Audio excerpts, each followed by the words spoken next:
Okay, so in week 2, part 1, we looked at sequences and slices. We also talked about the idea of object ID. And along the way there, we introduced the is equal to operation, which is the double equal to, for comparing values on the left and the right. We also introduced the is identity test that checks whether two variables in this case refer to the same object or not. So we've seen a couple of examples of operators that produce these Boolean values true and false. Here in part 2, we're going to introduce the if-else decision, which enables us to execute code conditionally depending on whether something is true or false. We're also going to introduce the other equality, relational, membership, and logical operators, and or a not, that we use to make decisions using if-else. So off we go. All right, so in Python 3, here is the general form of an if decision. It starts out with the keyword if, then you have some Boolean expression that tests whether some condition is true or false. Following that, you have a required colon, just like we had a required colon at the end of our for loop syntax. Now, if the Boolean expression evaluates to true, then the statements in the body of the if are executed. Notice that these things are indented. The statements in the body of the if have to be indented in the same way that they're indented when we wrote a for loop. And we may have multiple statements within the body of the if. If so, they have to be indented by exactly the same amount as each other. And Python will get very upset with you if your indentation is not precisely the same. So let's take a look at an example. I'm going to set a variable a to refer to 12 and a variable b to refer to 12. And then I will use an if decision if a is equal to b. Whoops. Colon. All right. So if a is equal to b, then we're going to do something. And notice that the shell automatically gives me an indentation. In this case, what I'm going to do, if the value of a, all right, if I'm being really picky here, I would say that the value that a refers to is the same as the value that b refers to. We usually would just ask whether a is equal to b, that is, those values. If those values are equal, then we're going to double the value of b. Remember that this assignment operator means the same thing as if we said a gets b times 2. Okay? And that's all we're going to do in our if. So I'm going to hit a blank line now, which will tell Python, the Python shell, that I'm done typing in my if decision. What will we expect is going to happen? Well, a refers to 12, b refers to 12. Certainly those values are equal.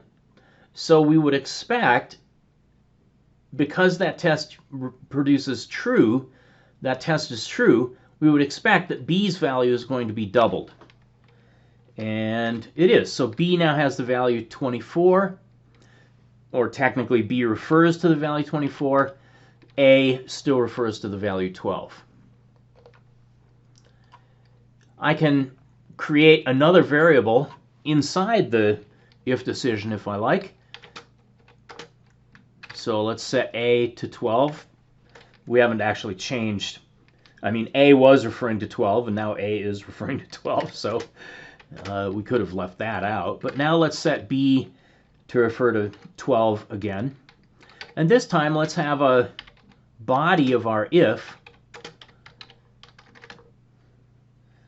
Okay, my fingers want to hit that double quote. There we go. Okay, so if a is equal to b, which it is, what we're going to do now, just to illustrate the idea of multiple statements within the if, is set a variable b, set a variable c to refer to a -4, and then modify the variable b to the value of a plus c.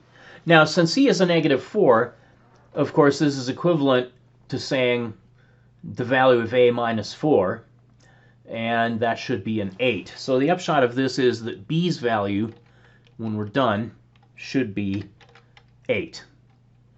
A is still 12. Now, I haven't said anything about global variables versus local variables yet. If you're familiar with other programming languages, those terms may be familiar to you. It turns out that A and B here are what are called global variables or top-level variables.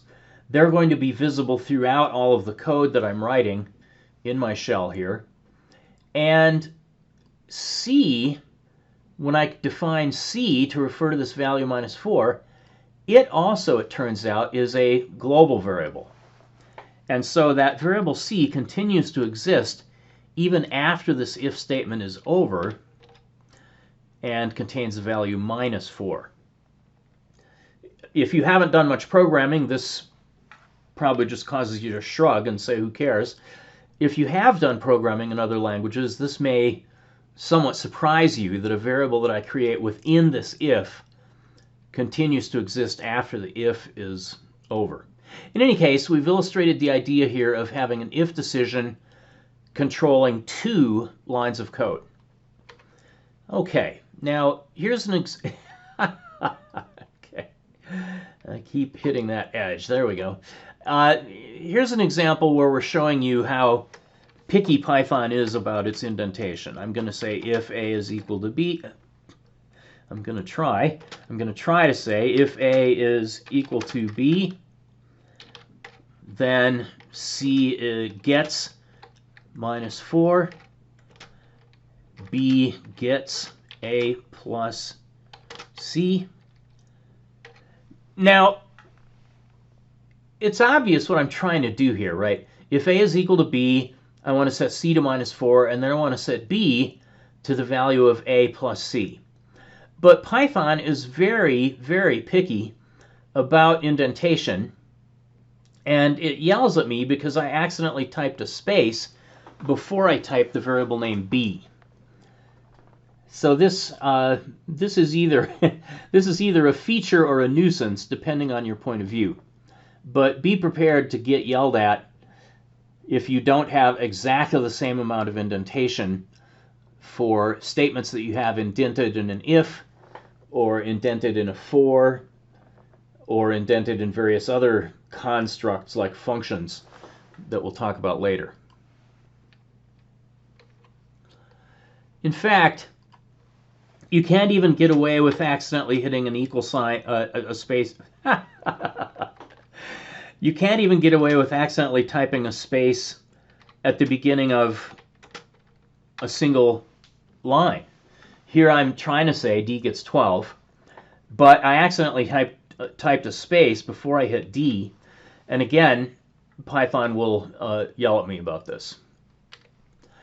So, this is a controversial feature at some level about the Python language.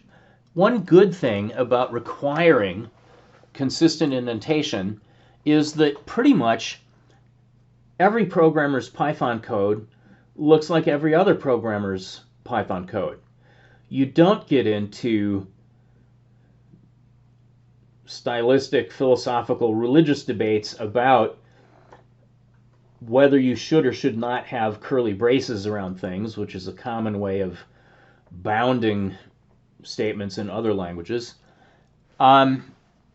And of course, you don't have these curly braces that you have in languages like C and C++ and Java and C#. You just don't have those curly braces to keep track of. The downside of this required indentation scheme in Python is that you're forced to do line continuations for long statements, which is kind of awful. And if you had an if statement, let's say,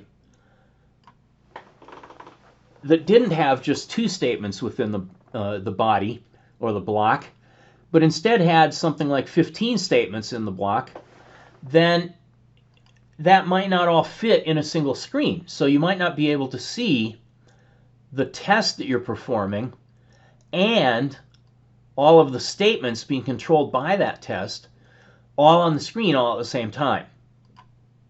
Okay, so that is another possible downside. Now, in my early days, back in the previous century, I cared deeply about code formatting issues and was involved in vigorous, sometimes not even very pleasant, debates with my fellow programmers about how you should properly format your code. In my case, that was C code. And we had all kinds of arguments about positioning of parentheses and curly braces and how wide your indentation should be and whether your function names should have uppercase letters in them or not, and on and on and on. It's useful to have opinions about style. It's very important that you develop a consistent style so that your if statements all look the same as each other. Let me show you a particular example so that if you'll notice that I've been saying things like A gets 12, and I've typed spaces around that equal sign, and I haven't even mentioned it. That is my style. That's a very common style. You can, of course, say A gets 12. I say, of course, maybe it wasn't obvious to you that you can do that, but you can say A gets 12 with no spaces in it. The main thing is be consistent. Don't write code that looks like C gets 15 with spaces, followed by D gets 22 with no space, followed by E space gets 123, followed by E, F gets space, space, space, 1234. All of those are legal assignments. All of these are legal assignments. But it looks to someone reading your code like you're a very sloppy programmer. All right, so you do want to adopt a consistent style. And although it's useful to debate with people about style, it's not useful getting angry about it. And if you find yourself working with a group that has adopted a particular style, don't waste your time trying to persuade them to use a different style. Just shrug and do what everybody else is doing and live your life. Okay, so that's everything I'm going to say about code style in this course. Have a good, consistent style and alter your style to conform to the group that you're working with when you need to. Well, so an if may also have an else part. You can think of else as meaning otherwise. So the idea here is if some Boolean expression is true, like A is equal to B, if that's true, then we're going to perform the block of statements, one or more statements, that are indented underneath the if. But optionally, we can have an else part, which also, by the way, has to end with a colon. And so if the Boolean expression is false, we will drop down and perform the statements contained within the body of the else part instead of the if part. Here's an example of this idea. I'm saying X gets 12.3. In these examples, or in this example, I'm using a less than operation rather than an is equal to operation. I'm saying if X is less than 12, then we're going to display, using the print function, X is less than 12.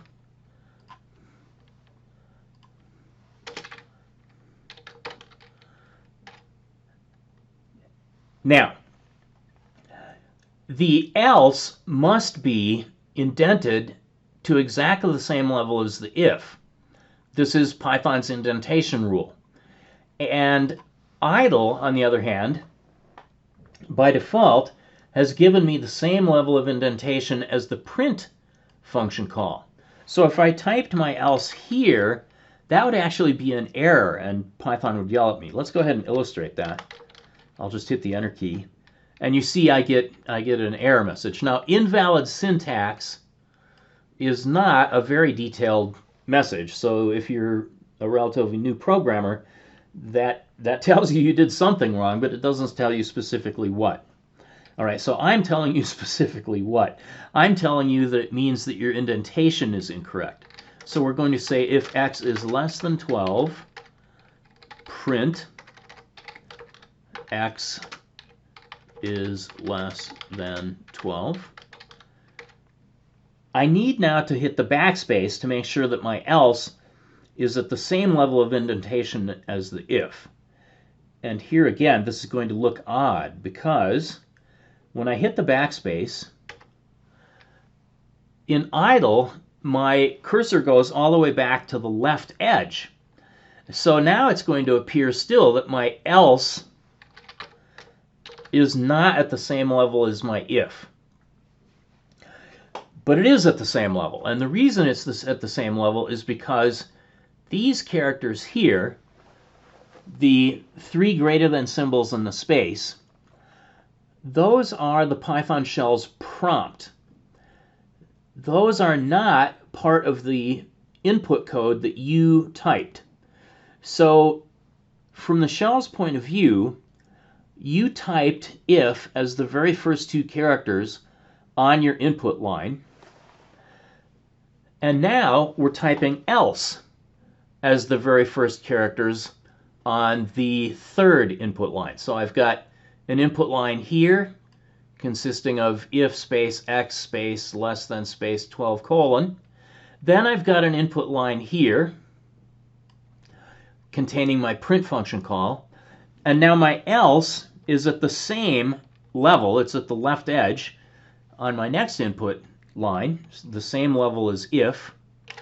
And now I can type what I want to have happen in the else part. That is, if x less than 12 turns out to be false, which it will be, by the way, because remember that x is 12.3, and so x less than 12 will be false. We're going to say print x is not less than 12. All right. Now, the shell, once again, has indented to the same level as the print in case I want to continue typing more statements. But actually, this is all I want to do in this illustration of the if-else. So I will enter a blank line now. Just press the Enter key. And the code ran. So x was set to 12.3, and 12.3 is not less than 12. So that expression is false, and I can confirm by just doing that part. X less than 12 is false. Consequently, we skip the statements contained in the body of the if part and instead drop down and do the statements in the body of the else part. And here there's only one statement, which is to print that x, whatever x's value is not less than 12. And here we see that x comes out as 12.3. This comma here causes a space to be displayed. And then we have this string, is not less than 12. So there is why we got the output that we got using the if-else.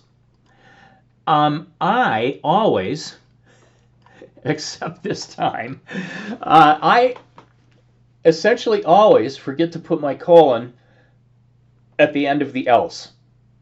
And I don't know why, because I've been doing this for some time, but I never have trouble including my colon at the end of my if line or at the end of my for line in a for loop, but for some reason I have a blind spot about remembering to put my colon at the end of the if, at the end of the else, and so I often get yelled at for that, but in this case I actually did it correctly.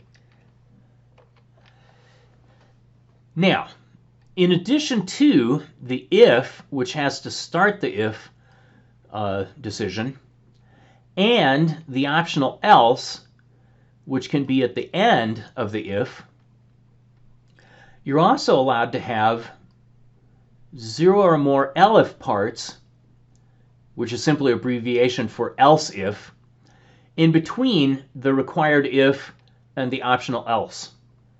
Okay, so here is a full-blown if, elif, elif, elif, elif, elif, elif, else decision structure. And it all has to be indented at the same consistent level. So here on slide 11, we're illustrating this idea. Now we're going to say x gets 12.0. Then we're going to ask if x is less than 12 or x is greater than or equal to 13. All right, so that's our first test. We've got a couple of new things going on here. We have this logical operator OR, which means what it sounds like it should mean. We're asking whether this thing on the left is true or this thing on the right is true. The other new thing is that we're using a greater than or equal operator here, which has the obvious meaning. We write it as a greater than symbol followed by an equal sign, whereas in math you would just have a greater than sign with an extra dash, an extra slash underneath for the equal. So if x is less than 12 or x is greater than or equal to 13, we're going to print that x is greater than or equal to 12 and less than 13.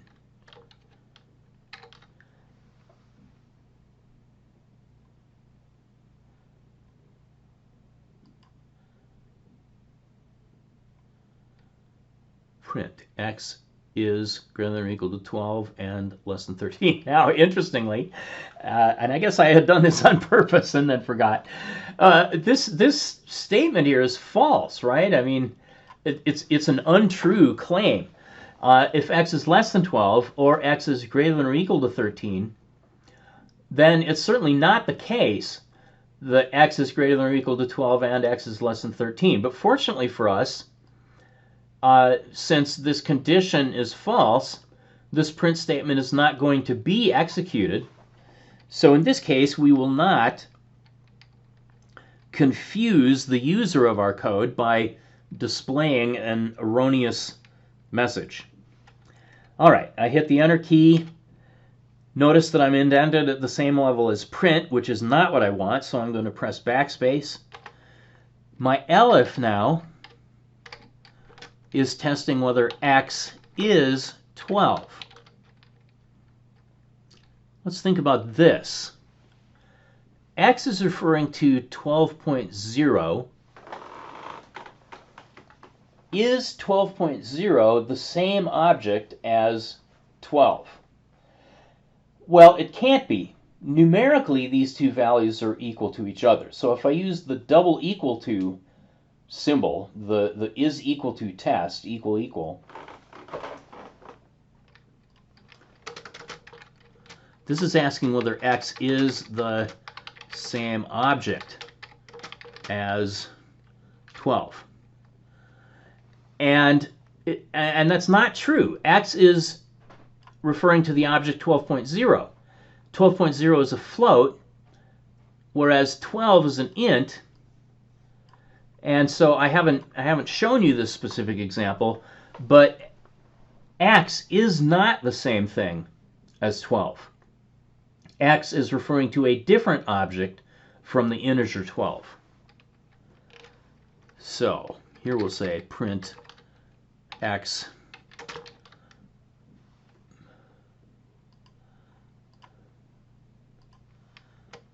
has a different ID from 12. Now here again, amusingly, this is an erroneous statement, but we're not going to print that one anyway, so it doesn't matter. And finally we get down, and here I'm going to have to press my backspace again. Finally we get down to the else. Print the value of x is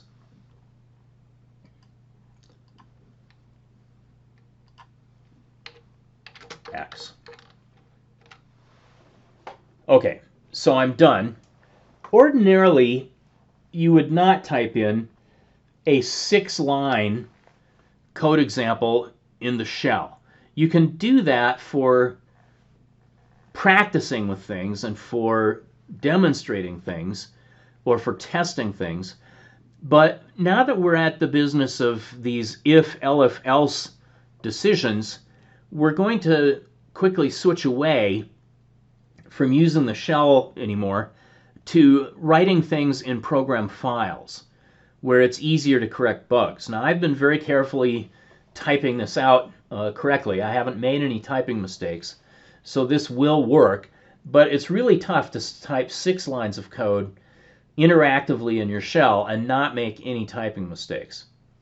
In fact, I noticed here that I even remembered, I'm very impressed with myself, I even remembered to put the colon after the else. Okay, so we'll hit the enter key here, and there, we get told the value of x is 12.0. Okay, 12.0. Is x less than 12? That's false. Or is x greater than or equal to 13? That's false. So false or false is all false. That means we skip to the elif.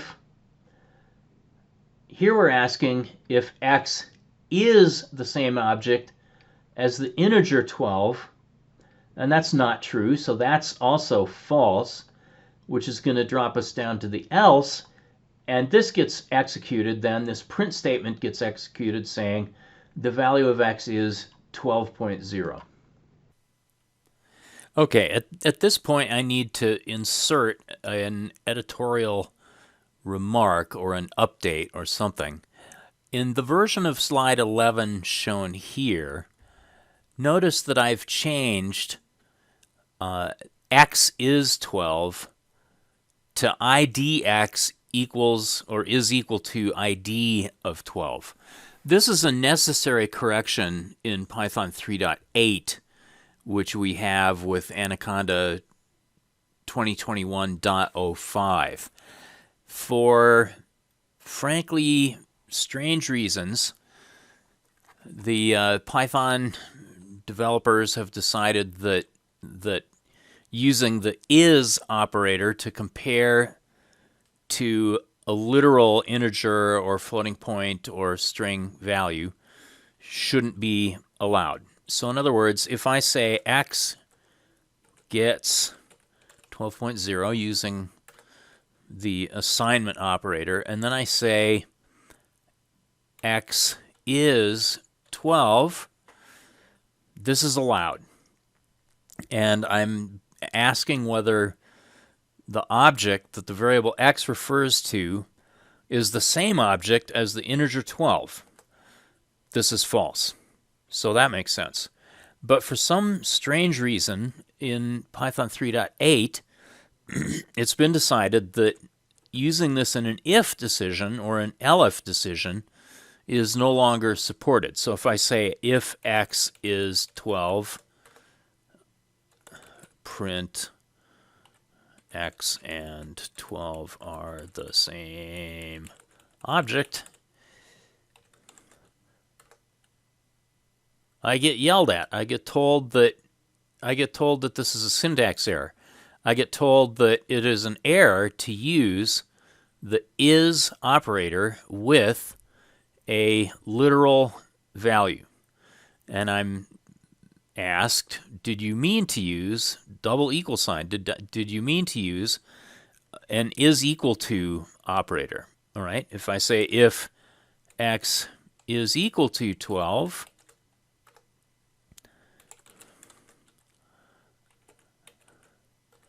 x is equal to 12, this is allowed.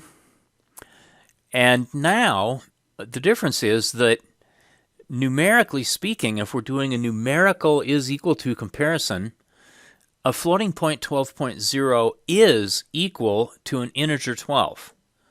So I get told x is equal to 12, and I don't get yelled at. If I do want to compare the IDs of the object that x refers to and the integer object 12, I can no longer use the is operator. Instead, what I have to say, and you'll see this on slide 11, I have to say if the ID of x is equal to the ID of 12, print x and 12 are same object. Okay, so that test is legal. I can ask for the ID of x, I can ask for the ID of 12, and I can compare whether those two ID values are equal to each other or not equal to each other. In this case, they're not equal to each other, and consequently the print statement is not executed. Okay, so this is one of these occasional peculiar things in Python where a change gets introduced that frankly seems to be kind of fussy and arbitrary and not frankly very helpful. Okay, so the bottom line here is that in Python 3.8, you can no longer use the notation to test whether x is 12. You have to test whether the ID of x is equal to the ID of 12, which seems like extra work for no reason at all. Now, you can have as many of these elifs as you want, including none. In all of this stuff, what's required is you have to have an if in order to make a decision. Optionally, you may or may not have elifs, as many as you want. And optionally, you may have exactly one else. And if you have an else, it has to be at the very bottom of that if, elif, else structure. Alrighty. So here is, on slide 12, the complete collection of equality and inequality operators. Notice that the inequality, the not equal to operator, is the exclamation mark equals. This is the same notation as is used in C, C++, and Java. It's different from Pascal and some other languages. Here are the relational operators, which are fairly self-explanatory. Less than or equal, greater than or equal. And here are these identity operators. Is, which means that the thing on the left is the same object as the thing on the right. And is not, which means the thing on the left is not the same object as the thing on the right. So if I ask whether 12 is 12.0, this is false. If I ask whether 12 is not 12.0, that is true. Then the logical operators are these words, not, and, or. This table is shown in precedence order from high precedence to low precedence. All of the equality, relational, and identity operators have the same precedence as each other. And those all have a higher precedence compared with not, which in turn has higher precedence than and, which in turn has higher precedence than or. So of all of these operators, or has the lowest precedence. Just as with arithmetic, if we want to alter the precedence, we can use parentheses to group around things. Okay. Now, I've mentioned this little tidbit before. I pronounce the double equal sign operator as the is equal to operator to strongly differentiate that when I'm talking about code from the single equal sign, which I pronounce as the gets operator.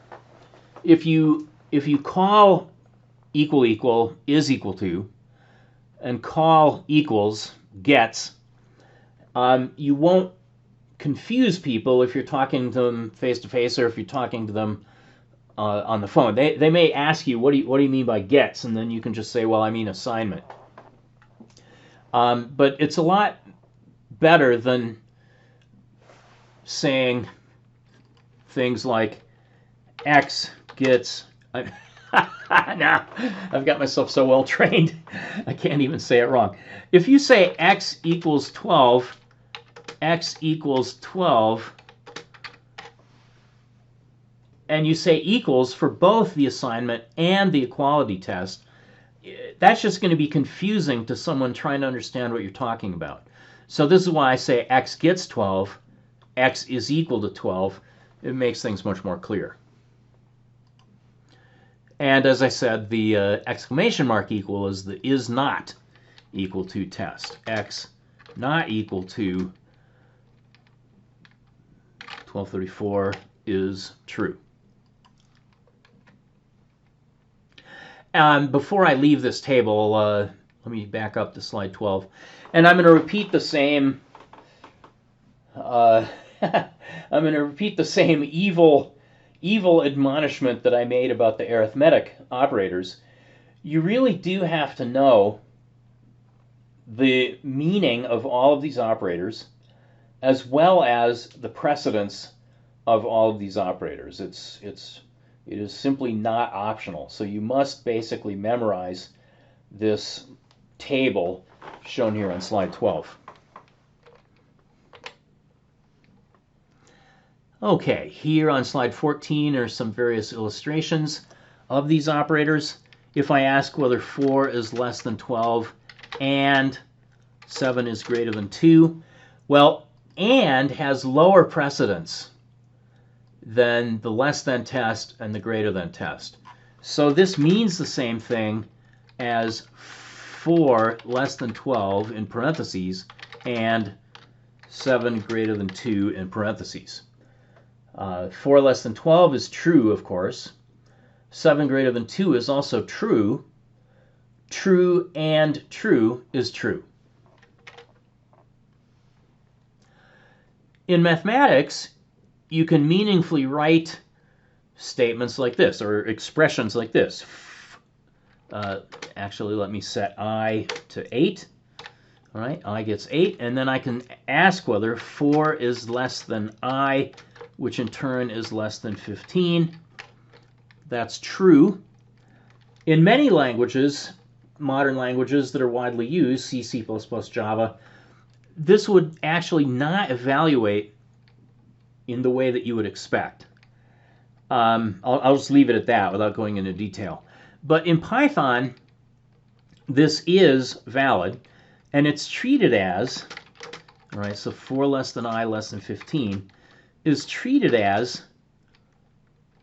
4 less than I and I less than 15, which in turn is 4 less than I in parentheses and I less than 15 in parentheses.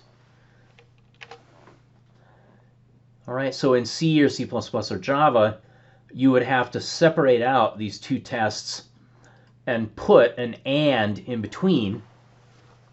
And depending on the language, you might be able to use the word and, or you might have to use something else like a, whoops, what's going on? It won't let me continue typing there. In other languages, the double ampersand is used to mean logical and in many cases. Okay. Now, not only can you use these relational and equality operators with numbers, but you can also use them with strings.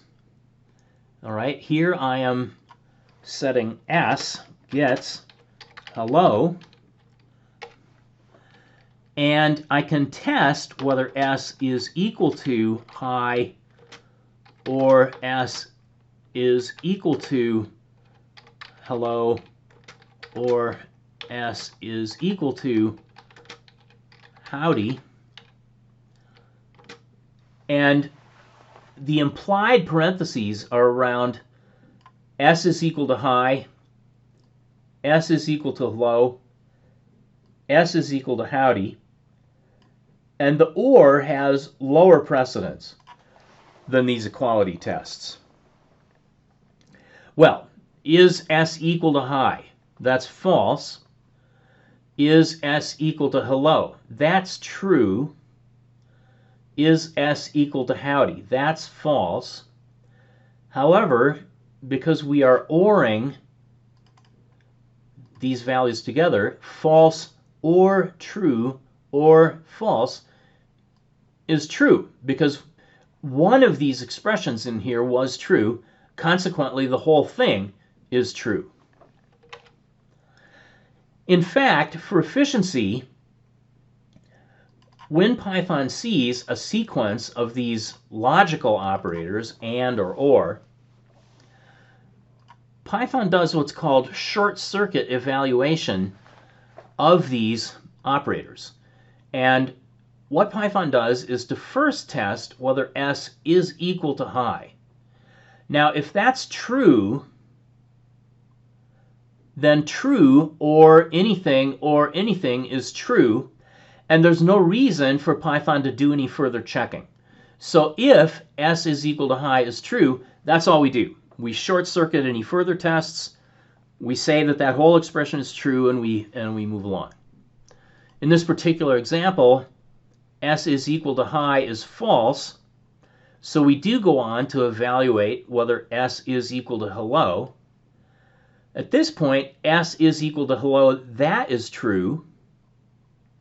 So since that thing is true, false or true is true, the whole thing is true, so we don't bother comparing s with howdy.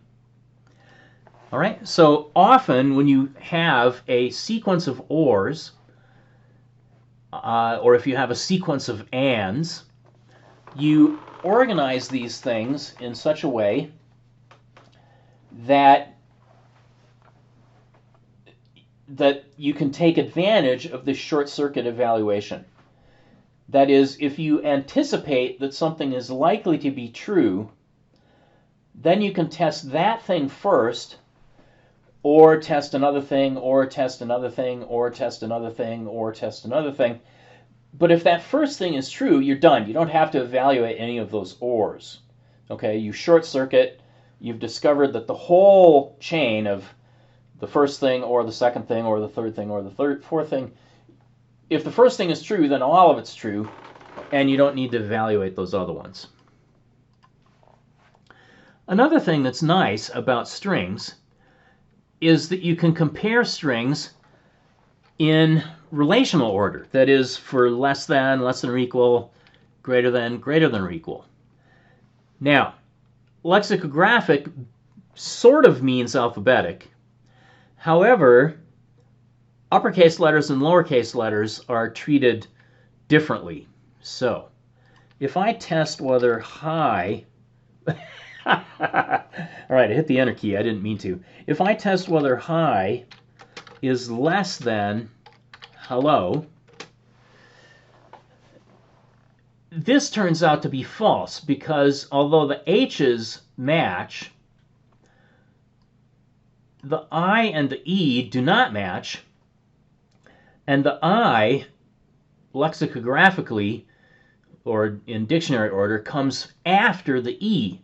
So hi is actually greater than hello, and I get a false from this comparison. if I ask whether hello is less than help, well, in this case, the first three characters, HEL, match on both sides. And then this fourth character, this little l, is alphabetically earlier or lexicographically earlier than the little p. So this test is true. Uppercase letters mix things up a little bit. If I ask whether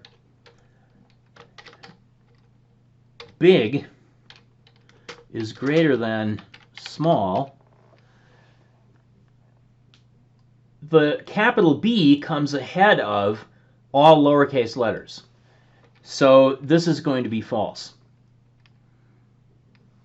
Okay, that is, let me use another example. Hello with a capital H, hello with a lowercase h, these are obviously not equal. In fact, hello with a capital H comes earlier in the machine's character set than hello with a little h. It turns out that the character set that's relevant here is what's called the ASCII character set. And in the ASCII character set, all of the capital letters come earlier than all of the lowercase letters.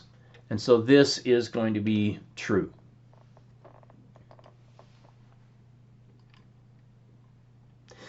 Let me do another example involving a list. I think this is probably a good idea. So let's say ABC, DEF. Notice I'm just using different so-called delimiters, single quotes, double quotes. Let me use a triple single quote, triple double quote.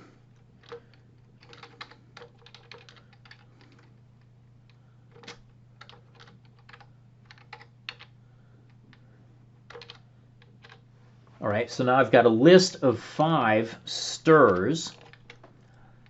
And if I sort this list, they'll be sorted in lexicographical order.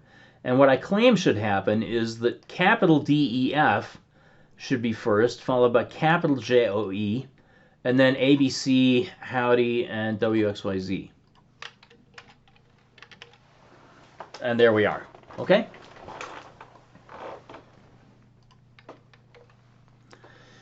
All right, so that gets us to the conclusion of the if, elif, else decision. And we've also introduced the equality and inequality, relational, identity, and logical operators. All right, so the lab will give you a little bit of practice with that.